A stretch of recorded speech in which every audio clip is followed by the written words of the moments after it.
First day in federal prison, getting to your bunk area, meeting your cellmate, how that looks. First impressions do matter. Former reality TV star and convicted felon Josh Duggar is now in federal prison in Texas.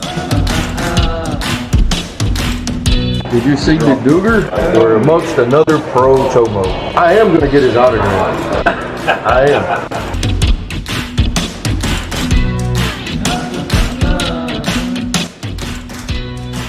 Welcome, friends. It's nighttime here, and I'm here to talk about the fact that Josh Duggar has officially been moved to FCI Seagoville in Seagoville, Texas. FCI Seagoville hosts an S-offender residential treatment program. This program will offer help to Josh, but the reality is the program can't be successful if he doesn't accept responsibility for his actions. So it's up to Josh whether or not he makes the most out of the next 12 years he's going to be spending in Seagoville.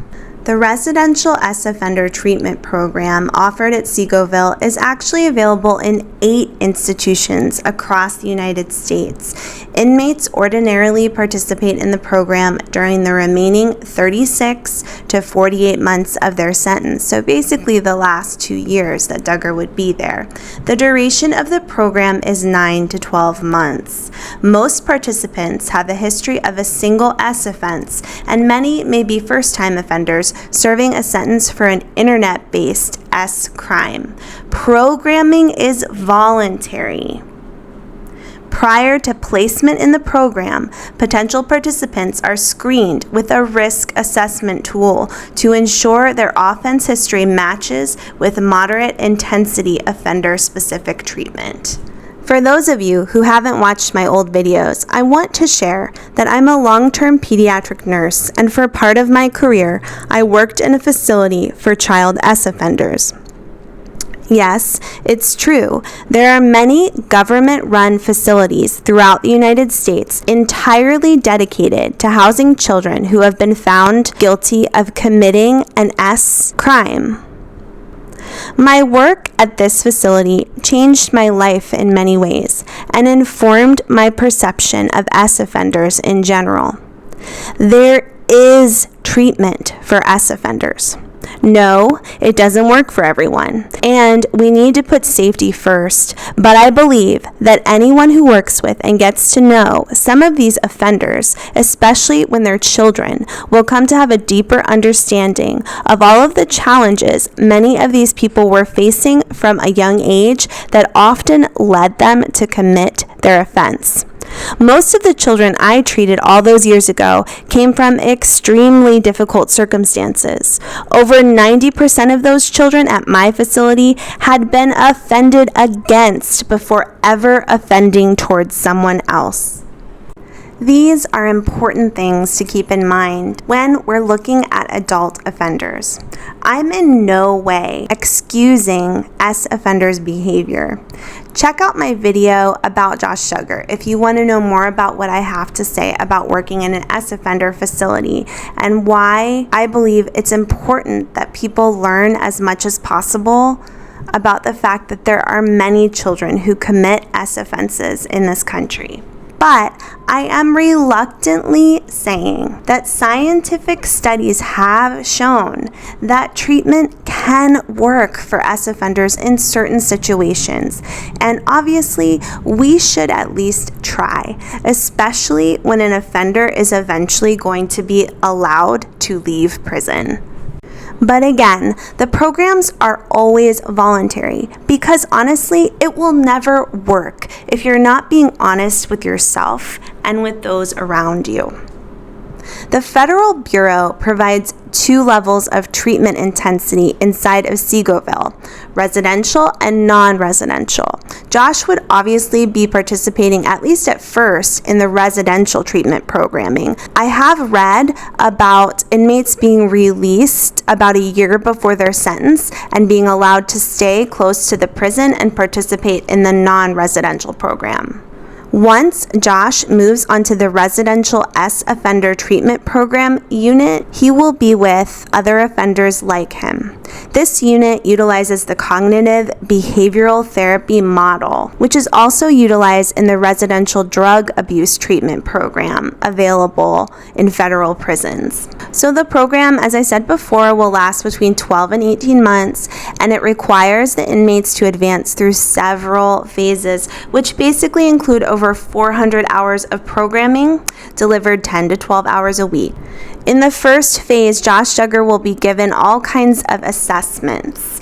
And through the use of these commercial tests, interviews, and history recording, he will have to be honest about what crimes he has committed.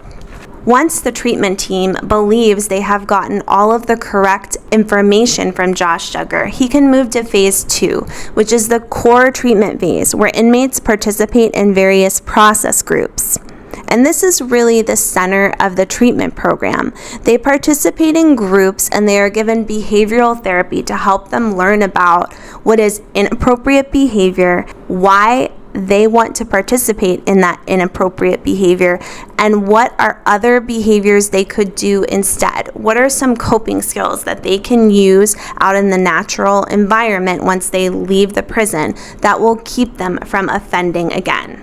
This is especially essential to people who have P addictions, which I think is something we can all agree Josh Duggar is dealing with. Lastly, Duggar will move into phase 3, and this is the transition phase where inmates fulfill final staff objectives through very specialized groups that focus on Josh's specific needs for his individual treatment, and I think this will be very focused on his P addiction. Participating in S offender treatment programs in the Bureau of Prisons can really be a good idea for those incarcerated for an S offense. The program exists to help S offenders get the help that they need and to become safe and productive members of society once they leave the prison. Now, folks, I'm not saying in any way, shape, or form that I want Josh Duggar to get out of jail, do this program, and that he will be all better and be able to go home and be a productive, wonderful member of society. That's not what I'm saying at all. I really encourage you to check out my video that I did about Josh Duggar and my work in a child S offender facility, because I think I do a really good job of explaining how I feel there. Mainly what I am interested in when it comes to these offender programs is the idea that we can prevent future potential victims. We can prevent this issue from getting passed down from generation to generation. Preventative measures are what is the most important treatment for us to be working on. If we can help a guy like Josh Duggar, who is definitely going to go home to his family in 12 years, then perhaps we can prevent Josh Duggar's children or anyone else that's around him from being offended against, and therefore they will be less likely to develop inappropriate S urges. So, from my point of view, we need to provide this kind of treatment. Okay, friends, that was just a little bit regarding what I wanted to talk about, giving us an idea about the facility and what treatment program Josh Duggar is likely to participate in. But now I want to get into the meat and potatoes of why I'm doing this video. Okay, so I found this podcast that is allegedly hosted by an S offender who attended treatment in Seagoville prison. The offender says that he served a total of 49 months there, and I'm just going to share with you some of what he had to say on his podcast. Okay, so at the beginning, the offender states that FCI Seagoville resembles an old college dormitory building. There are a lot of trees and grass. He says that he was fortunate enough to be housed in one of the parts of the prison with air conditioning, and he felt really bad for some of the other guys that didn't get it. I hope Josh Duggar winds up with no air conditioning. That would make me feel better about his 12-year sentence. The offender said that there were no private bathrooms in the facility. On the prison population, he stated, "My time at the prison was a little boring in a way that there was no violence." He says, "I was never stabbed. I was never beat up, never involved in a fight. Now, of course, there were other people fighting sometimes, but I only saw a couple of fights in the 49 months. Seagoville had a population that was 50% S offenders and 50% drug related. So there were some tensions among those two populations. You didn't want to talk freely just to anyone that you were in for an S offense. You get to know the sort of people you can trust in there." He also said, "There are people who will call you chomo, but you just don't listen to them." He struggled with coping with the prison politics inside. He said, "The prison mentality is a different world. Some are wrapped up in the prison politics, and it was like high school." He said he couldn't figure out why some people were so involved with prison life, and said for some, it's the only thing that they have left. They've been there for over 20 years. He said he kept himself busy by taking college courses. He wrote ebooks, but he couldn't handle the prison mentality overall. He found himself putting on headphones and going to the rec yard and crying sometimes about the prison environment. He said it's a tough challenge for anyone involved, but for anyone listening, like a parent or a loved one listening to this, the person you love can make it. You can find out how strong you are in a situation like this.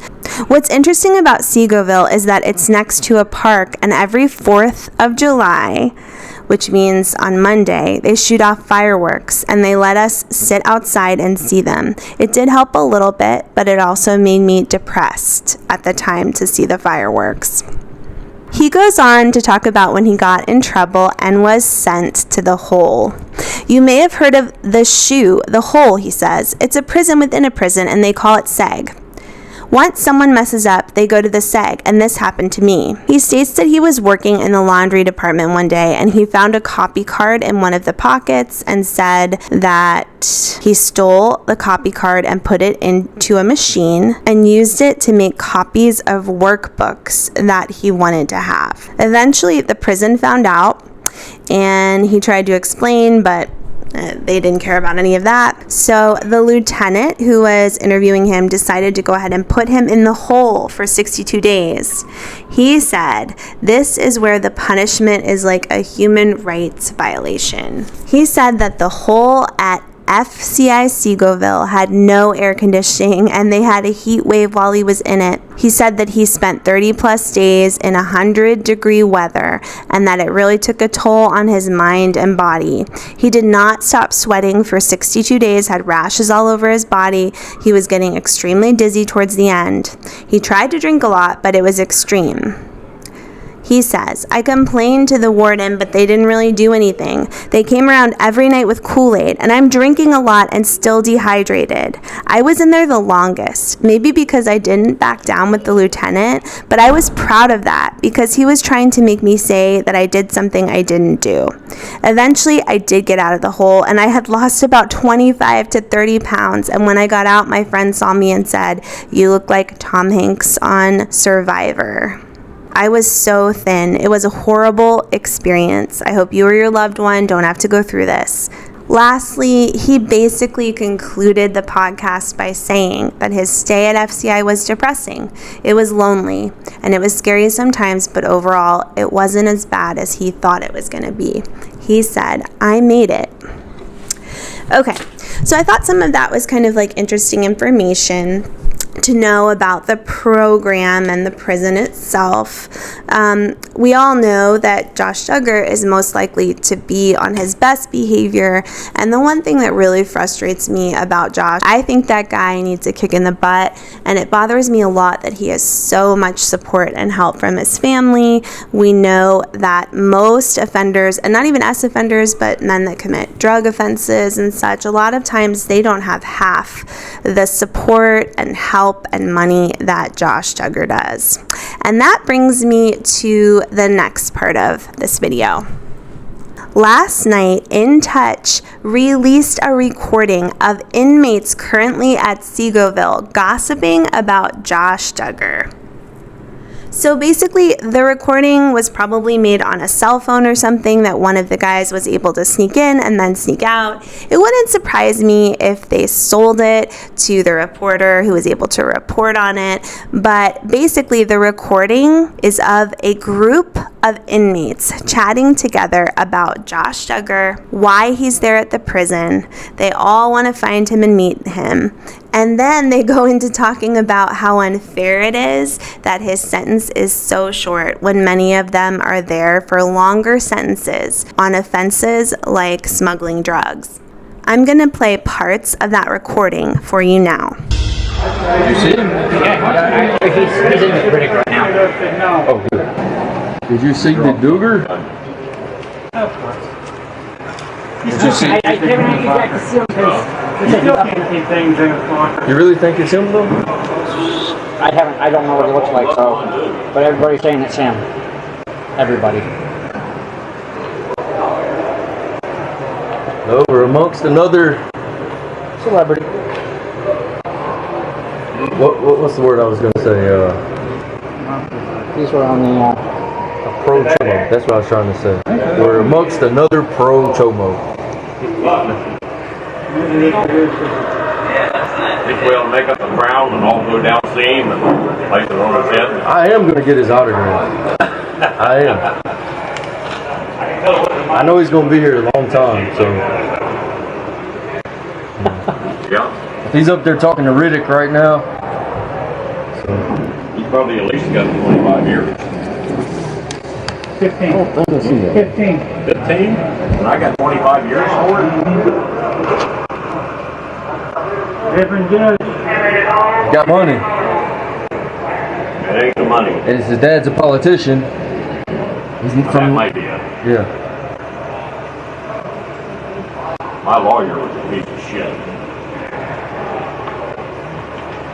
So they wanted us to come in to make the place look all clean and shit before he got here. We didn't know what the fuck it was. The thing is, we didn't know. She didn't know if Lieutenant or somebody else was going to come through. This is just fucking great, man. I heard about that dude when I was at my last spot. When the shit hit the fan and the show got canceled and all that crazy shit because of him. I said, man, it's crazy to be in a unit with somebody like that. And my buddy that had at that spot told me he was in the same place that Michael Vick was in. The football player got arrested. They said that he was so wealthy, Michael Vick, they didn't have a weight pile at that prison. And they told Michael Vick, they said, well, if you give us the money, $200,000, we'll put you guys a weight pile. He said, done. Gave him $200,000 and that prison got a weight pile. Forgot the name of the prison. Oh, you would think that, I mean, that being a reality show, they wouldn't have canceled it. That's what I was thinking, yes. That's reality. thing is, reality shows isn't really reality. Yeah. It's all scripted. That's just going to bring more viewers. Especially show viewers. Oh, man. Oh man, indeed, my friends. I got kind of sad when I was listening to these guys talk about how Josh Duggar had a lot less time than they do. But I'm grateful that justice will be served to some measure, and hopefully Josh's kids and families will be a little bit more safe while he's away. I hope all of you are doing well. I'm getting ready to head to sleep, and I hope you take some time to head down your own rabbit hole. No matter their wealth, their social status, or anything else, no one is above the law, and that's what this case demonstrates. First of all, we are following breaking news. Former reality TV star Josh Duggar has been sentenced to more than 12 years in prison on child pornography charges. Thanks for joining us for your 5 News at 5. I'm Darren Bob. And I'm Erica Thomas. Josh Duggar sentenced to more than 12 years in prison after being convicted of receiving child porn. Yeah, we'll have team coverage starting with 5 News reporter Michael Wilson at the federal courthouse in Fayetteville. Micah, Duggar could end up in 1 of 2 prisons.